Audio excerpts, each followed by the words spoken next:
On se retrouve donc pour cette revue de presse de l'économie.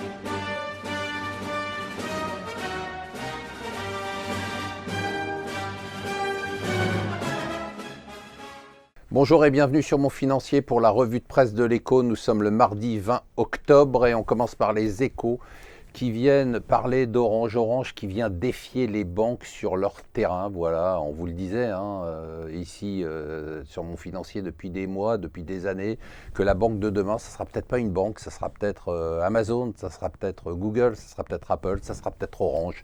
Et donc c'est pour l'instant une petite initiative, mais c'est le début. C'est très amusant.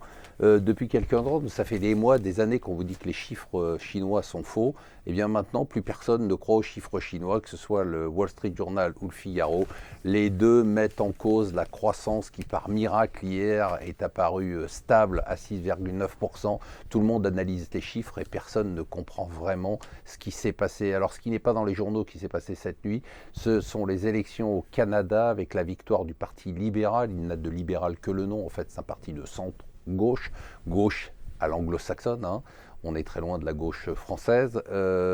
C'est le Parti libéral qui reprend le pouvoir après 11 ans d'absence au pouvoir. Il a été au pouvoir pendant 69 ans, le gouvernement précédent était conservateur. Le Canada va mal.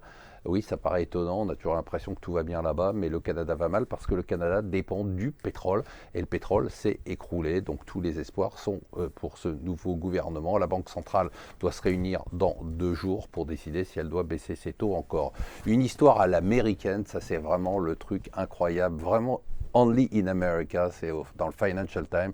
C'est Oprah Winfrey qui annonce qu'elle va prendre, qu'elle a pris 10% du capital de Weight Watchers et du coup le cours a doublé. Elle a donc doublé sa mise en une journée. C'est juste incroyable. Pendant ce temps-là, Morgan Stanley a annoncé la même baisse de ses bénéfices, nous dit le Financial Times, que Goldman Sachs, moins 40%. Et si on devenait enfin américain, c'est-à-dire que si pendant que les Américains balancent des amendes à tour de bras, ils ont déjà engrangé plus de 150 milliards, nous on commençait à s'y mettre. Le Financial Times nous dit qu'on va peut-être y aller et imposer des taxes aux pays qui essayent de faire de l'évasion, aux multinationales qui essayent de faire de l'évasion fiscale.